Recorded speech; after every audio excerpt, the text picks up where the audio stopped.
Look at how an uncredentialed farm boy from Indiana not only completely revolutionized global foot care, but also went toe-to-toe with the American Medical Association and actually won. It's this incredible, wild story of grit, ingenuity, and a massive clash over who gets to officially call themselves a doctor. Section 1. Branded a medical quack. Picture this. It's 1923. William Scholl's business empire is growing fast, but it's suddenly facing a massive existential threat. The American Medical Association officially throws their considerable weight behind a devastating phrase regarding his work, strongly of quackery. I mean, this wasn't just some quiet grumbling from a random competitor. This was the official internal stance of the medical establishment. Right at the height of his early success, the AMA and the National Association of Chiropodists publicly came for his credentials. They argued that his degree was low-grade, completely irregular, and they effectively labeled him a total fraud to the entire medical community. So you gotta wonder, right? How exactly did a farm boy make the medical elite so incredibly angry? How did a guy who started out as a mere shoe clerk build something powerful enough to threaten the nation's foremost medical gatekeepers? Well, to figure that out, we have to look back at exactly where he came from. Section 2. An unlikely foot expert.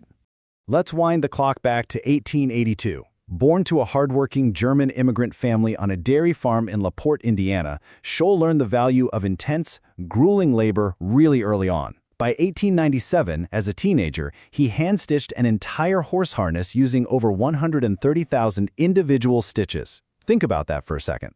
That is an obsessive level of dedication. But by 1900, he pivots. He leaves the farm for Chicago and takes a job as a shoe salesman at Robert's Shoe Store, making a grand total of $8 a week. And it was there, staring down at thousands of aching feet all day, that he basically found his life's calling. He quickly developed this surprisingly simple yet absolutely profound core philosophy. If your feet hurt, then the rest of your body hurts. We've all been there, right? Bad shoes just ruin your whole day. Well, watching customer after customer literally wince in pain while trying on shoes, he realized the standard retail solutions just weren't cutting it. But he didn't just shrug it off as part of the job. Nope, he actually enrolled in night classes at the Illinois Medical College to study human anatomy, bone by bone. Section 3. Building the foot easer. Scholl decided it was time to actually fix this physical epidemic of foot pain rather than just pointing it out. So in 1904, working nights and weekends, he invents what he called the foot easer. It was a metal and leather arch support that physically cradled the foot and naturally redistributed the body's weight. The absolute most important thing to note here, it genuinely worked. And he manufactured the whole thing in a tiny little office on Madison Street with absolutely zero family fortune or venture capital behind him, just his own 2 hands and a small loan. But, having a good product is really only half the battle. You actually have to sell the thing. And his marketing approach was wildly unorthodox for 1905.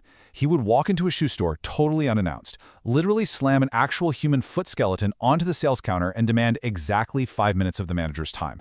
Talk about a conversation starter, right? He'd use that skeleton to show them, bone by bone, exactly why their customers were in so much pain and how his foot easer would fix it. It was incredibly theatrical, sure, but man, did it work. From there, things scaled massively. His innovations went way beyond just that first product. In 1909, he invents the arch fitter for in-store custom fitting. He launches a mail-order course to teach basic anatomy to everyday shoe clerks. He starts organizing these massive national marketing campaigns. But get this, here is his most audacious move. In 1912, to combat the critics who said he was just a shoe clerk playing dress-up, he literally invents his own podiatry college to legitimize the entire field and educate practitioners. He was building an absolute empire from the ground up. Section 4. The establishment strikes back. Now, as you can probably guess, this massive, unchecked success absolutely terrified the established medical elites. The ideological battle lines were firmly drawn here. On one side, you have the American Medical Association. Their primary concern was gatekeeping the title of doctor to protect the profession, and they strictly demanded a traditional academic pedigree and institutional oversight. On the flip side stands William Scholl. He obviously didn't have that recognized formal pedigree, but he relied entirely on genuine product efficacy. His inserts physically worked, and the deep trust of his customers. It was this massive, high-stakes clash between institutional authority and self-taught physical results. And the establishment hit him with literally everything they had. The AMA officially branded his credentials irregular, and the trade press started actively poisoning public trust, warning people that the doctor stamped on his products might be a total fraud. Eventually, it got so intense that the Federal Trade Commission even opened an inquiry into his advertising claims in the 1930s. And if that professional warfare wasn't heavy enough, in 1927, his fiancée, Myrtle Peterson, was tragically killed in a car accident. This was a devastating emotional and professional low point for him. Really, everything he had spent 2 decades building was at severe risk of completely unraveling. Section 5. Work like hell, advertise. How did he respond? He adopted this fiercely defiant personal mantra: early to bed and early to rise, work like hell and advertise. Facing intense public condemnation and absolutely crushing personal grief, a lesser entrepreneur definitely might have rebranded, sold out, or just quietly stepped away. But instead, Scholl leaned in, hard. He flat out refused to slow down. He expanded his storefronts, pushed his marketing campaigns even further, and completely ignored the skeptics. He took all of that grief and energy and poured it directly into the work. When you look at it, the battle plans between the two sides couldn't have been more different. The AMA fought using the exclusive authority of medical journals and committee meetings, highly structured, very exclusive stuff. Dr. Scholl, he fought his battle right on the shoe shop floors and in local drugstores, relying purely on physical results. And the thing is, the public ultimately didn't really care about the AMA's fancy diplomas or their closed-door committee meetings. They just cared that when they put a Dr. Scholl's insert into their shoe, their feet actually stopped hurting. Section 6. The ultimate vindication. Over 1,000. Over his lifetime, William Scholl generated more than 1,000 distinct patented products. We're talking cushions, tapes, braces, powders, you name it. He quite literally just outbuilt the institutions that tried to discredit him. Fast forward to the 1950s, and the scale of his operation is just staggering. We are looking at 400 company-owned foot comfort stores operating across roughly 40 different countries.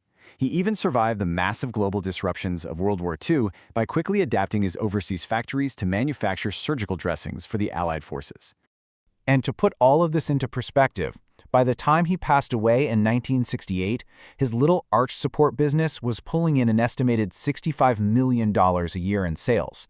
He went from an $8 a week shoe clerk to running a $65 million global empire.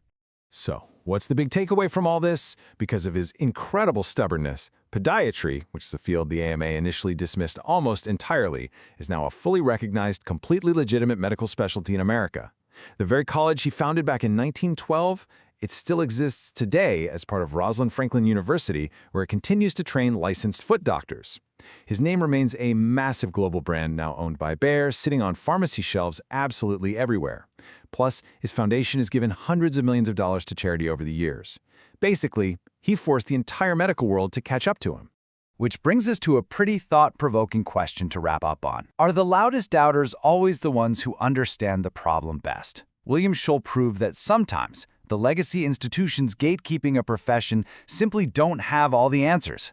Sometimes it's the quiet farm boy standing in the back of a shoe store, paying really close attention to everyday people's pain, who ends up teaching the whole world how to walk right.